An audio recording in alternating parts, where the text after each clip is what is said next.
नमस्कार, मैं हूं संजय शर्मा। आप देख रहे हैं 4 PM गुजरात। क्या गुजरात लॉबी भी चंदा चोरों का समर्थन कर रही है? बताइए, भगवान राम के नाम पर इतनी राजनीति। अभय दुबे जी से मैंने पूछा है कि चंदा चोरों का इलाज क्या है? क्या अयोध्या के लोग ठीक करें? और ये जो ट्रम्प बार बार हमला कर रहे हैं, धमकी दे रहे हैं, फिर शेयर मार्केट गड़बड़ा रहा है, क्या होगा भारत का? रोचक बातचीत है, पूरी बात सुनिएगा जरूर। नमस्कार, मैं हूं संजय शर्मा। आप देख रहे हैं 4 PM न्यूज नेटवर्क। ट्रम्प की बात का भरोसा तो शायद उनके घर वाले भी नहीं करते होंगे, अब ये यकीन हो गया।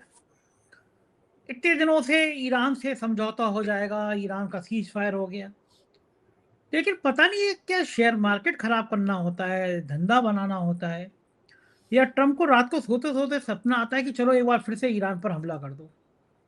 फिर हमला हो गया, हमला होता है वहां और मार्केट गिरता है भारत का। धड़कनें बढ़ती हैं हमारी और आपकी। और आप तो विदेश में घूमने भी जा रहे हैं और दुनिया के हालात खराब हो रहे हैं, तो आपका फ्लाइट जब तक आप लौट के आएंगे तब तक फ्लाइट का रेट और बढ़ जाएगा, मुझे लग रहा है। ये क्यों ट्रम्प चचा को बार बार ऐसे झटके क्यों लगते हैं और इसका इलाज क्या है? देखिए, अगर ध्यान से इसको देखो तो इसमें एक एक मेथड है। मतलब एक एक ट्रम्प के पास एक योजना होती है। वो एक योजनाबद्ध तरीके से एक खास प्रभाव पैदा करने के लिए इस प्रकार की बातें कहते हैं। अब ये जो बात उन्होंने कही है, ये नाटो में कही है उन्होंने बात। नाटो का मतलब है यूरोपीय देश, मोटे तौर पर यूरोपीय देशों का संगठन है। नॉर्थ अटलांटिक ट्रीटी नाटो होती है, ट्रीटी ऑर्गेनाइजेशन नाम है नाटो का। तो वो ये दिखाना चाहते हैं नाटो को कि अ, अगर मैं गल्फ में वार शुरू कर दूंगा, खाड़ी में युद्ध शुरू कर दूंगा, तो होर्मुज फिर बंद हो जाएगा। अगर होर्मुज बंद हो जाएगा तो आपकी तेल की जरूरतें जो होर्मुज के जरिए ही पूरी होती थी, इसकी वजह से आप संकट में हैं, ये संकट आपका बढ़ता रहेगा। तब आपको हमारी जरूरत पड़ेगी। इस वक्त अमेरिका दुनिया का सबसे बड़ा तेल और गैस का सप्लायर है, सबसे बड़ा एक्सपोर्टर अमेरिका है दुनिया का। वो अपनी जरूरतें भी पूरी करता है और बड़े पैमाने पर एक्सपोर्ट भी कर रहा है। और होर्मुज की वजह से खाड़ी के देशों से जो वो सप्लाई होती है, वो सप्लाई अस्त व्यस्त हो चुकी है। खाड़ी के देश पहले के मुकाबले बहुत कम ही आपूर्ति कर पा रहे हैं। इनकी वजह से, युद्ध की वजह से बहुत तरह तरह की समस्याएं हैं उनके सामने। उनकी इकोनॉमीज पर, उनकी अर्थव्यवस्थाओं पर बुरा असर पड़ रहा है, उनके समाजों पर बुरा असर पड़ रहा है। वहाँ ईरान ने मिसाइलें गिरा गिरा के उन लोगों को परेशान कर दिया है। खतरे, हमेशा वो लोग खतरे से ग्रस्त महसूस करते हैं। तो ऐसी स्थिति में ट्रम्प ये मैसेज देना चाहते थे नाटो के लोगों को, नाटो के देशों को, कि आप ये भूल जाइए कि आप रूस, अमेरिका की जगह रूस के साथ जुड़ सकते हैं। अंततः आप अमेरिका पर निर्भर हैं, अमेरिका को ही आपकी जरूरत पड़ेगी। अमेरिका अमेरिका की जरूरत आपको पड़ेगी ही पड़ेगी। ये उन्होंने संदेश इसके जरिए दिया। और जैसे कि ट्रम्प की योजना होती है, वो अपने स्टॉक मार्केट के जो बड़े बड़े खिलाड़ी हैं, जो बड़े बड़े अरबपति हैं, उनको पहले ही से संदेश मिल जाता है कि ट्रम्प आज ये बोलेंगे, तो वो वहां पर पैसे कमाने का पूरा इंतजाम अपना कर लेते हैं। और आप देखिए कि ट्रम्प के इस कहने से सबसे ना के अमेरिकी स्टॉक मार्केट पे कोई असर नहीं पड़ा। इसलिए पड़ा कि अमेरिका की तो तेल की जरूरतें होर्मुज से पूरी होती नहीं। अमेरिका तो अपनी जमीन के अंदर से निकालता है तेल। तो ये खेल लगातार डोनाल्ड ट्रंप खेल रहे हैं। अब ये कल जब वापस जाएंगे तो हो सकता है कि वो कुछ और कह दें। तो वो कुछ भी कह सकते हैं, कुछ भी कर सकते हैं। दूसरे, ईरान की भी अपनी शैली है, जिस शैली से वो वार्ता कर रहा है। ईरान का मानना यह है कि उसको युद्ध में नुकसान हुआ है, उसकी भरपाई का वायदा उसे मिलना चाहिए।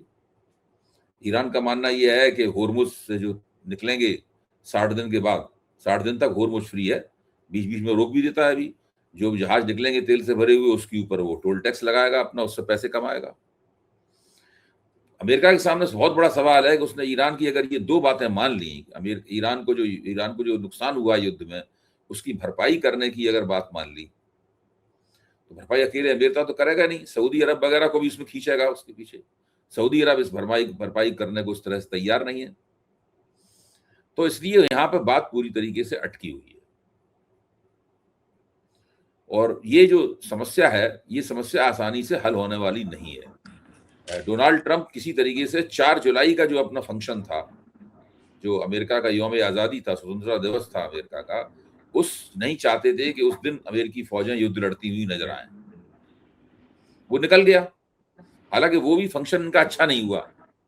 और दिनों से 10 साल से तैयारी कर रहे थे वो लोग 250वीं जयंती मनाने की, उसके लिए बाकायदा एक कमीशन वगैरह बनाया गया था। लेकिन इतनी भयानक गर्मी पड़ी अमेरिका में, उनके बहुत सारे कार्यक्रम रद्द हो गए। फिर उसके बाद में बहुत बड़े हिस्से में इतनी भयंकर मूसलाधार बारिश हुई, उससे बचे हुए कार्यक्रम रद्द हो गए। आंधियां इतनी तेज चली, हवाएं इतनी तेज चली कि अमेरिकी झंडे सड़कों पे आ गए जो लगे हुए थे। तो डोनाल्ड ट्रंप तो मानते ही नहीं कि पर्यावरण को किसी किस्म का खतरा है, इसीलिए उन्होंने आते ही कहा था ड्रिल अमेरिका ड्रिल। और इलेक्ट्रिक की कारों को जो सरकार सब्सिडी देती थी वो बंद कर दी थी डोनाल्ड ट्रंप ने आकर।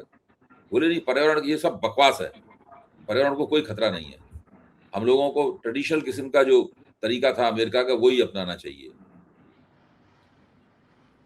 तो और ये वो मानने कैसे मान सकते हैं कि पर्यावरण की वजह से जो खतरा पैदा हुआ है पर्यावरण को, उससे जो ग्लोबल हीटिंग हुई है, ग्लोबल वार्मिंग हुई है, उस वार्मिंग की वजह से ही इतनी ज्यादा गर्मी पड़ रही है, उस वार्मिंग की वजह से ही ठंडे देशों में भी इतनी गर्मी पड़ रही है। फ्रांस में 1000 से ज्यादा लोग गर्मी के मारे मर चुके हैं, सारा यूरोप गर्मी के मारे परेशान है। अब कहीं जाकर वेस्टर्न यूरोप से हीट वेव गई है, लेकिन अब ईस्टर्न यूरोप की तरफ चली गई है, और पोलैंड चेकोस्लोवाकिया वगैरह जाएंगे तो वहां आपको हीट वेव का सामना करना पड़ेगा। ठीक बात है। तो अच्छा, मैं ये जानना चाह रहा हूँ अभय जी, इन सब के अलावा अगर ये युद्ध बढ़ता है हाँ, तो इस बार ईरान की तैयारी क्या है और भारत की तैयारी क्या है? महंगाई बढ़ेगी, पेट्रोल डीजल कीमतें और बढ़ेंगी। अभी कुछ दिन पहले विश्व गुरु ने दावा किया था कि हम तेल कम करेंगे, गैस के दाम कम करेंगे, लेकिन फिर ये महंगाई बढ़ेगी। तो ईरान की रणनीति क्या है और भारत की रणनीति क्या है? भाई ईरान की रणनीति तो बिल्कुल सीधी सी है। इस बीच में ईरान ने अपनी ताकत को और जमा कर लिया है, और इस बीच में 60 दिन के अंदर उसने तेल भी बेचा है खूब। जो 60 दिन चल रहे हैं इसमें तेल भी ईरान खूब बेचा है, तो उससे थोड़ी बहुत आमदनी भी उसको हुई होगी ईरान की। कुछ बिलियन डॉलर जो है शायद सऊदी अरब की तरफ से, और उसको मिले भी हैं ईरान को, या मिलने वाले हैं, ऐसा कुछ सुनने में आया है। तो उस हालत में जो खाद्य तेल वगैरह की जो कमी हुई थी वहां पर, तिलहनों वगैरह की कमी हुई थी, उस कमी को ईरान दुनिया से खरीद के पूरा करेगा, ताकि उसकी जनता को दिक्कतें कम हो, राहत कम हो। तो अभी तो ईरान अगला युद्ध लड़ने के लिए तैयार बैठा हुआ है। उसके पास ना मिसाइलों की कमी है, ना ड्रोन्स की कमी है, और वो ऐसी जगह पर रखे हुए हैं कि ना अमेरिकी बम वहां पहुंच नहीं सकते, अमेरिकी मिसाइलें वहां पहुंच नहीं सकती। वो वहां बैठे बैठे अपने मिसाइल और ड्रोन की इजराइल पे और अमेरिका पे, अमेरिकी अड्डों पे बारिश करता रहेगा। फिर डोनाल्ड ट्रंप को ये भी बहुत तकलीफ दे है कि पूरे मिडिल ईस्ट में उनके जो अड्डे थे, वो अड्डे सब ईरान ने मिसाइल मार मार के तबाह कर दिए हैं। वो अड्डे इस्तेमाल करने होने लायक नहीं रह गए हैं। वहां पे अमेरिकी सैनिक भी वहां पे रहकर नहीं टिक सकते। युद्ध के दौरान ही अमेरिकी सैनिकों को वहां से भाग के होटलों में शरण लेनी पड़ी थी। और अब ईरान ने यह भी शर्त रखी है कि आपको छोड़ के जाने पड़ेंगे सारे अड्डे, मिडिल ईस्ट छोड़िए, आप यहाँ पे अपना आपकी जो फौजी उपस्थिति है वो खत्म करनी पड़ेगी। तो ये सारी स्थिति जो है वो अमेरिका के लिए बहुत अपमानजनक स्थिति है, और अमेरिका को अपनी दुनिया में जो उसकी साख है एक साम्राज्यवादी ताकत के रूप में, उसकी भी तो रक्षा करनी है अमेरिका को। इसलिए बीच बीच में उसे गर्जन तर्जन भी करना है, ईरान को नष्ट कर देने की धमकी भी देनी है, बीच बीच में हमले भी करके दिखाने हैं। तो क्या है, एक दो हमले एक दिन में $2-3 बिलियन खर्च कर देगा अमेरिका, कोई दिक्कत नहीं उसको। तो भारत कैसे निपटेगा इस महंगाई से? भारत के पास क्या स्ट्रेटेजी है महंगाई से निपटने? कोई स्ट्रेटजी नहीं है भारत के पास। भारत की जो वित्त मंत्री है उसने अक्षमता का रिकॉर्ड बना रखा है। भारत के जो वाणिज्य मंत्री हैं श्री पीयूष गोयल, वो सिर्फ लफाजी करना जानते हैं। कोई किसी किस्म की कोई तैयारी नहीं है भारत के पास। यहाँ जैसा चलता है वैसे ही चलता रहेगा, ये तो बेरोजगार बढ़ते रहेंगे, विश्व गुरु पे कोई असर नहीं पड़ता। मैं भी उत्तर प्रदेश में रहता हूँ, आप तो उत्तर प्रदेश की राजधानी लखनऊ में रहते हैं। उत्तर प्रदेश के मुख्यमंत्री रोज क्या भाषण देते हैं बताइए? क्या उत्तर प्रदेश के मुख्यमंत्री के भाषण में इस बात का कोई एहसास है कि भारत में महंगाई है, भारत में बेरोजगारी है, भारत में लोगों की आमदनी जो है वो कम है, भारत के पासपोर्ट की औकात और नीचे गिर गई है? इस बात का एहसास कभी उनके भाषण में मिलता है? वो तो ये कहते हैं राम का पर्याय राष्ट्र है, राष्ट्र का पर्याय राम है। यही यही लफाजी चल रही है लगातार। और उनसे भी ज्यादा जो बेकार, उनसे भी ज्यादा जो घटिया किस्म का एक तत्व है भारतीय राजनीति में, मीडिया, वो उनके भाषणों को लगातार दिखाता रहता है। टेढ़ा मेढ़ा मुंह बना के मीडिया के एंकरनियां बोलते हैं और टेढ़ा मेढ़ा मुंह बनाकर हमारे मुख्यमंत्री महोदय ये भाषण देते रहते हैं। और नरेंद्र मोदी क्या कर रहे हैं? निरंतर विदेश यात्राएं। मैं तो, मेरे जानने वालों में 2 लोग ऐसे हैं जो अब आप निरंतर देखिए विदेश क्या यात्रा चर्चा होती है। एक मैंने कल वीडियो देखा, एक तरफ एबीपी की एंकर हैं चित्रा त्रिपाठी होती हैं, दूसरी तरफ थे विनय कटियार। चित्रा त्रिपाठी विनय कटियार में बातचीत हो रही है। विनय कटियार लगातार कुछ ना कुछ खा रहे हैं बातचीत करते समय, और उनके मुंह से चप चप की और सुरुड़ सुरुड़ की आवाजें भी आ रही हैं। फिर वो एक स्टील के कप मग में जो है वो लगातार कुछ चाय कॉफी या चाय वगैरह पीने लगते हैं। अच्छा, अब चित्रा त्रिपाठी पूछ रही है उनसे, विनय कटियार जी, आपने प्रधानमंत्री से बातचीत की, आपने दावा किया कि चंपत राय जेल जाएंगे। तो वो कह रहे हैं, किसने कहा आपसे कि मैंने दावा किया? वो वीडियो बड़ा दिलचस्प है, मिल रहा है सब जगह, आप पढ़िए। किसने कहा आपसे कि मैंने दावा किया? कि मैं अभी सुना देती हूँ आपका दावा। वो उसमें कौन है आप, आपका नाम क्या है, वो पूछ रहे हैं। तो देखिए, मैं चित्रा त्रिपाठी हूँ, विनय कटियार जी, एबीपी चैनल की। अच्छा, आप चित्रा हैं इसीलिए हल्ला मचा रही हैं। कितना बेवकूफी का आदमी बयान है। आप देखिए, आप चित्रा त्रिपाठी कह रहे हैं कि आप तो, चित्रा त्रिपाठी कह रही हैं, ठीक ही कह रही हैं, वो कह रही हैं कि आप तो इतने बड़े राम जन्मभूमि आंदोलन के नेता थे, आपने काफी उसके लिए कुर्बानी भी की, आप इतनी हल्की बातें क्यों कर रहे हैं? नहीं नहीं, मैं हल्का आदमी नहीं हूं। ढक्कन तो बना आपने दिया उनको बीजेपी प्रधानमंत्री ने ने। क्या कहा था? अरे मैंने कहा था, उसको मैं बार बार नहीं कह सकता। और फिर वो खा रहे हैं लगातार, और तरह तरह की चप चप की वो आवाजें भी आ रही मानसिक हैं। मानसिक विक्षिप्त हो गए वाकई में, बीजेपी ने ढक्कन अच्छा, बना आप दिया ही खाते सोचो हुए। ना कि आप इंटरव्यू, आप मना कर देते कि हम टीवी को इंटरव्यू नहीं देंगे, आपको इंटरव्यू भी देना है। इंटरव्यू में आपको लगातार खाते भी रहना। एक बार साहब सिंह वर्मा के लड़के ने भी यही किया था दिल्ली में, जब ये वो पत्रकार इंटरव्यू ले रहा है, वो बैठे हुए दही खा रहे हैं। तो इस तरह के लोग हैं ये, सामने थाली परोसी रखी हुई घर में और वो चम्मच से दही खा रहे हैं। रवीश आपने वर्मा कहा कि प्रधानमंत्री जी, आपने कहा प्रधानमंत्री जी लगातार विदेश दौरा करते रहते हैं। मैं अपने जानने वालों में 2 लोगों को जान रहा हूँ जो 1 साल में लगातार विदेश दौरा कर रहे हैं। पहले हैं भारत के प्रधानमंत्री नरेंद्र मोदी और दूसरे हैं मेरे बड़े भाई अवैध दवे जी। आप भी उनसे कम नहीं घूम रहे हैं दुनिया में, आप भी बहुत दौरा करते हैं दुनिया का। मुझे ये, मैं इसलिए कह रहा हूँ कि मैं आपसे ये जानना चाहता हूँ कि लोग कहते हैं कि विदेशों में मोदी जी के कारण बड़ा मान बढ़ गया है। अब आप कल परसों में फिर एक मुल्क की धरती पर उतरेंगे तो जब अपना पासपोर्ट दिखाएंगे, तो क्या आपको अलग से सम्मान मिलता अब है मैं वहां ऐसा पे है, इमिग्रेशन? ऐसा है कि मैं वहां हवाई अड्डे पर उतरते ही लोगों से पूछना शुरू कर दूंगा, क्या आप नरेंद्र मोदी को जानते हैं? क्या आप भारतवर्ष नाम को जानते हैं? नरेंद्र मोदी विश्व गुरु हैं, क्या आप जानते हैं? ये सब बातें मैं पता लगाऊंगा और सर्वे करके आऊंगा लौट के, फिर आपको 4 PM पे सब बातें बताऊंगा। हाँ, क्योंकि लाइव पता चल जाएगा ना आपको, कल करीब परसों पता चल जाएगा आपको कि बिल्कुल। दुनिया में कितना अच्छा ये पासपोर्ट जो नीचे गिरता है अभय जी, इतना आप दौरा करके हैं, तो उसका क्या मतलब होता है? पासपोर्ट की रैंकिंग क्यों गिर रही है हमारी लगातार? मोटी समझ तो मेरी यही है कि भाई, पहली बात तो ये है कि भारत में जो पर्यटक आते हैं, तो उनको किस तरह की सुविधाएं मिलती हैं, कानून व्यवस्था की यहाँ पे क्या स्थिति है, उनको कितनी कितनी आसानी होती है। दूसरे, आप कितने देशों, कितने कितने देश ऐसे हैं जो आपको वीजा ऑन अराइवल देते हैं।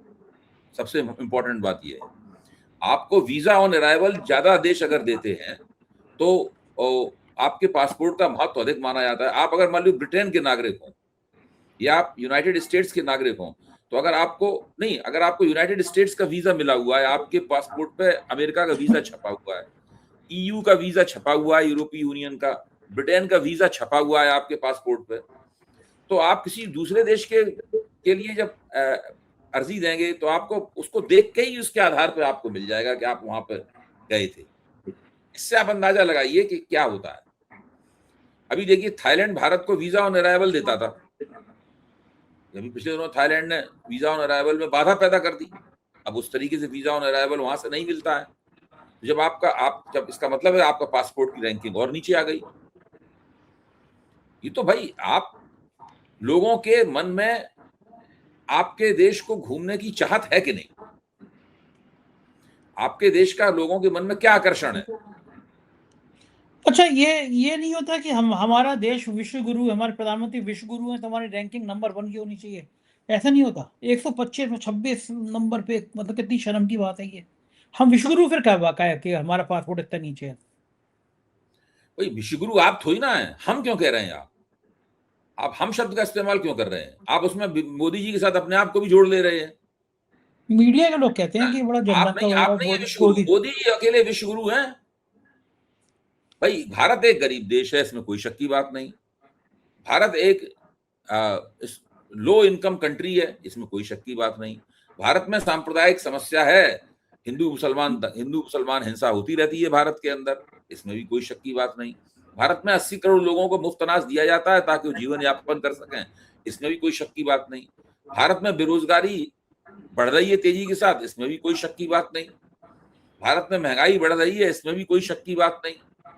भारत का जो विदेशी मुद्रा में कर्जा है भारत के ऊपर, वो बहुत ज्यादा तेजी के साथ बढ़ा है, इसमें भी कोई शक की बात नहीं। तो बाकी सब लोगों को अपने आप को विश्वगुरु कहने का अधिकार नहीं है। जो आदमी मुफ्त अनाज ले रहा है सरकार से, वो विश्वगुरु कैसे है? जो बेरोजगार घूम रहा है, वो विश्वगुरु कैसे है? वो विश्वगुरु कहाँ है? विश्वगुरु मोदी जी है। मोदी जी ने खुद को ही विश्वगुरु घोषित किया है। डोनाल्ड ट्रंप कहते हैं कि उनको तुरंत नोबेल प्राइज दे दिया जाना चाहिए। तो ये कह के उन्होंने चैलेंज फेंका है नोबेल कमेटी को कि भाई आप मुझे नोबेल प्राइज दीजिए। मोदी ये खुद को अपने विश्वगुरु कह रहे हैं। आप एक छोटा सा चैनल चलाते हैं 4 PM, आपको विश्वगुरु अपने आप को कहने का अधिकार क्या है? हाँ, बात तो सही है, बात तो सही है, कोई और कहेगा। और जो है कौन कहेगा, देखिए जैसे गोदी मीडिया के एंकरों की हाल, पत्रकारों की हाल देख लीजिए। एक अशोक श्रीवास्तव जी हैं, दूरदर्शन में हैं। इनकी भक्ति के कारण एक बार इनकी पिटाई-विटाई भी हो गई थी। दूरदर्शन में, और इतनी-इतनी फर्जी खबरें चलाते हैं। आज भक्ति का भाव देखिए। आज ट्वीट किया आपने, प्रधानमंत्री नरेंद्र मोदी अपनी यात्रा पूरी करके इंडोनेशिया से रवाना हुए तो इंडोनेशिया के 5 फाइटर विमानों ने आकाश में उनको विदाई दी। ये ट्वीट है कि प्रधानमंत्री जा रहे हैं अच्छा, वो और 5 सर्वोच्च सम्मान, वहां भी सर्वोच्च सम्मान मिला है। वो तस्वीर आज देखी, यूं खड़े हुए मोदी जी, वो पटका पड़ा हुआ है उनको, जो विश्व सुंदरियों को मिलता है ना पटका यहाँ पे, हाँ, वो यूं हाँ। इस तरह का पटका मिलता है विश्व सुंदरियों को, वो पटका पड़ा हुआ है और वो एक चीज उनको भेंट की जा रही है। छाँट-छाँट के दुनिया के सारे देश ढूँढे जा रहे हैं, हम्म। गिमचू-मिंचू टाइप के, और उनमें सर्वोच्च सम्मान मिल रहा है। एक जगह तो पुरस्कार का नाम ही गलत हो गया था। हाँ, लोग कह रहे थे सेशेल्स में, पुरस्कार, एक सेशेल्स जगह हो में गया था कि उन्होंने नाम हो गया था, गलत हो गया था, और अपने ही पुरस्कार देश की हमारे स्पेलिंग विश्वगुरु को मिल जल्दबाजी गया। में बनाया था ना, असल में ट्रॉफी जल्दबाजी में हाँ, बनाई थी, तो उसमें हाँ, अपने देश उसमें की नाम की स्पेलिंग ही गलत लिख दी थी उन्होंने। गलत दे दी। अभय जी, मैं दूसरे विषय पे जानना चाहता हूँ कि ये जी। बड़ी चर्चा है कि चंदा चोरों को, भगवान राम मंदिर के चंदा चोरों को बचाने की पूरी कोशिशें तैयार हो गई हैं। बयान आ रहा है कि हम तो अभी भी हैं ट्रस्टी, हमें हटाया थोड़ी ना गया है। मतलब एक तो चोरी, ऊपर से सीना चोरी। चोर चोर जो हैं वो पाती लिख रहे हैं, राम का नाम पाती लिख रहे हैं, राम की पाती असल लिख में रहे हैं। क्या? हुआ ये है कि 3 लोगों को, जिसमें एक चंपत राय जी हैं, गोपाल राय जी हैं, अनिल मिश्रा हैं। इन 3 लोगों के खिलाफ FIR नहीं दर्ज की गई, लेकिन एक तरह से जो लोग जेल में बंद हैं उनसे भी ज्यादा बार इनको चोर कहा गया। यानी 8 लोगों को तो जेल में बंद कर दिया गया, उसमें 3 लोगों को रिमांड लेके बातचीत हो रही, उनसे पूछताछ हो रही है। लेकिन उन 8 की इतनी निंदा और आलोचना नहीं हुई है जितनी निंदा और आलोचना और जितनी जिम्मेदारी इन लोग का ठीक रहा, इन लोगों के दरवाजे फोड़ा गया है। तो अब इन तीनों को लग रहा है कि इन्हें जेल तो नहीं भेजा गया, मुकदमा तो इनके ऊपर नहीं लगा, लेकिन बेइज्जती इनकी बहुत ज्यादा हो गई। तो वो अपनी बेइज्जती की कुछ रक्षा करने की कोशिश कर रहे हैं। तो गोपाल राव ने जो कहा है कि भाई हमें तो अभी हटा ही नहीं गया, बात ही गलत है ये, तो ये उसी का हो सकता है कुछ दिनों बाद आया कि नहीं वास्तव में नहीं हटाया गया, कुछ पता नहीं है आपस में क्या इनकी सही से कहा, कौन सी चुकरिया में लोग गुड़ फोड़ रहे हैं। हम लोग बुंदेलखंड के रहने वाले हैं, वहां पे एक कहावत है कि चुकरिया में गुड़ फोड़ना, मिट्टी की जो छोटी सी वो होती है उसमें गुड़ फोड़ना, वो उसमें कहावत है। तो वो अपनी इनकी होती है एक RSS वालों की, उसी में गुड़ फोड़ते रहते हैं। तो ये देखिए, कुछ पता नहीं है, और इसीलिए चंपत राय ने वो खुला पत्र जारी किया इसमें उन्होंने कहा है कि जब एसआईटी की फाइनल रिपोर्ट आ जाएगी तब मैं सिलसिलेवार सारे तथ्यों को लोगों के सामने रखूंगा ताकि सब मामला साफ हो जाए। ये एक तरह की धमकी आप भी है कि होश में आ हाँ, जाइए, हिम्मत बार्गेनिंग कर लीजिए मुझसे, वरना मैं कुछ ना कुछ ऐसा कह दूंगा इससे बेइज्जती हो जाएगी। आप हिम्मत देखिए कि कितनी हिम्मत है। मतलब कुछ भी फ़र्क नहीं है, आराम से अभी भी वो बेशर्मों की तरह कि हम छुटे हैं। चाहते क्या है कि जनता ही इनको, अयोध्या की जनता ही इनको खदेड़े वहाँ से, तब ये देखिए मानेंगे। हम लोग उनको बेशर्म कह रहे हैं। बीजेपी के में ही ऐसे बीजेपी और आरएसएस में कई लोग हैं जिन्होंने चंपत राय को राजनीतिक पशु कहा है और भी इतनी इतनी बुरी बातें छांट छांट के इन लोगों के बारे में कही हैं, उन लोगों ने कही हैं जो खुद एक जमाने में चंपत राय के सामने हाजिरी बजाया करते थे, है कि नहीं? जो चंपत राय के सामने खड़े रहते थे, हाँ, तो वो चंपत राय तो बहुत घमंडी आक्रामक स्वभाव के व्यक्ति हैं। पत्रकारों के लिए कितनी बुरी बुरी बातें उन्होंने बोली अपने मुंह से, किसी की उन्होंने परवाह तो की नहीं अपनी जिंदगी में। तो ऐसी स्थिति में उन सबको बहुत आहत हुए ये लोग, इसीलिए सब लोग पत्र वत्र सब जारी कर रहे हैं। इन्हें भी तो अपने सम्मान की रक्षा करनी है। अनिल मिश्रा साहब कुछ नहीं बोले अभी तक, वो चुप हैं, उनकी तरफ से बिल्कुल चुप्पी है, लेकिन गोपाल राव और चंपत राव तो बोली पड़े। मतलब इसका सीधा मतलब है कब तक हमें गालियां दी जाएंगी, हम भी कुछ ऐसा बोल सकते हैं इससे आप परेशान हो जाएं। जाहिर जाहिर सी बात है। अच्छा, अब नई प्लानिंग हो रही है, आरएसएस प्लान कर रहा है कि घर घर कार्यकर्ता जाएंगे, स्वयंसेवक जाएंगे और समझाएंगे कि भाई ऐसी इतनी चंदा चोरी नहीं थी, ये तो विपक्ष ने, ये इस प्रियंका बात का गांधी ने, सबूत है संजय सिंह संजय जी, ने। ये इस बात का सबूत है संजय जी कि इन लोगों के मन में भी कहीं ना कहीं चिंता है। ये लोग सोचते हैं कि हमने एसआईआर वगैरह का और परिसीमन का प्रपंच लगा करके कुछ तो चुनाव प्रबंधन कर लिया है, लेकिन जनता ज्यादा नाराज अगर हो गई तो हमारा जो जनाधार है, यानी हमारा जो विचारधारात्मक आधार है, वो ही दरक जाएगा। वही सब रखा रह जाएगा, तमाम जो हम लोगों ने चुनावी प्रपंच तैयार किया है, और हम चुनाव हार जाएंगे। इसका बहुत इन लोगों को डर है। इसीलिए तैयारी कर रहे हैं। उधर मंत्रियों के स्टाफ को, जिस तरह भूपेंद्र यादव के स्टाफ को हटाया गया है, उसकी तरह तरह की चर्चाएं हो रही हैं। करोड़ों रुपए के खेल इधर से उधर करने की बातें सोशल मीडिया पे तैर रही हैं। क्यों इतने ताकतवर मंत्री का इतना ताकतवर स्टाफ पैदल किया गया, बर्खास्त किया गया, सामने क्यों नहीं आ रहा देखिए, कुछ? इसमें दो बातें देखनी पड़ेंगी। एक तो हमें निगाह रखनी पड़ेगी क्या दूसरे मंत्रियों के यहाँ भी जो आरएसएस के अपॉइंटीज हैं, जो ओएसडी ऑफिसर और स्पेशल ड्यूटी तमाम मंत्रालयों में काम कर रहे हैं, क्या उनमें से कुछ को हटाया जाएगा या केवल ये भूपेंद्र यादव के साथ ही सलूक हुआ है? पहली तो ये देखना पड़ेगा। अगर ये केवल भूपेंद्र यादव के साथ सलूक नहीं हुआ है तो फिर कुछ दूसरे मंत्रालयों पे भी कुछ गाज गिरेगी, क्योंकि दूसरे मंत्रालयों में भी सब आरएसएस के लोग मंत्री बने बैठे हैं, तो उन्होंने अपने चहेते लोगों को वहां पे ओएसडी बना लिया है। और अब यही जो सिद्धार्थ यादव हैं, वो कौन है सिद्धार्थ यादव? सिद्धार्थ यादव उनका पद था सहायक असिस्टेंट पर्सनल सेक्रेटरी, उनका पद था।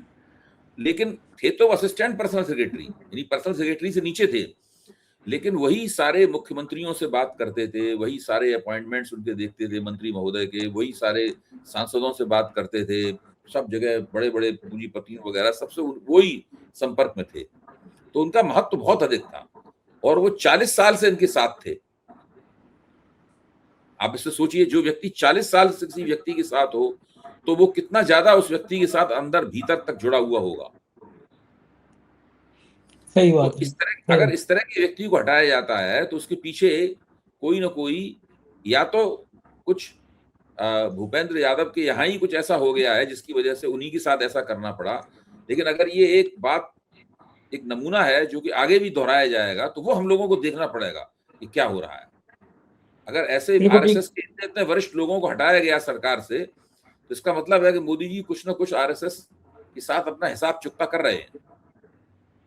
बिल्कुल ठीक बात है, हम लोगों की निगाह बनी रहेगी। बहुत बहुत शुक्रिया अभय जी, आपका समय दिया। ये थे अभय दवे जी, पूरी बात आपने सुनी। आप सोचिए कि दुनिया कितना ज्यादा तनाव में है, हर जगह युद्ध, लड़ाई, झगड़े, कहीं शांति की बात नहीं। हर जगह युद्ध की बात, कहीं बुद्ध की बात नहीं। प्यार और शांति शायद गायब हो गए। आप क्या सोचते हैं बताइएगा जरूर। शुक्रिया, थैंक यू।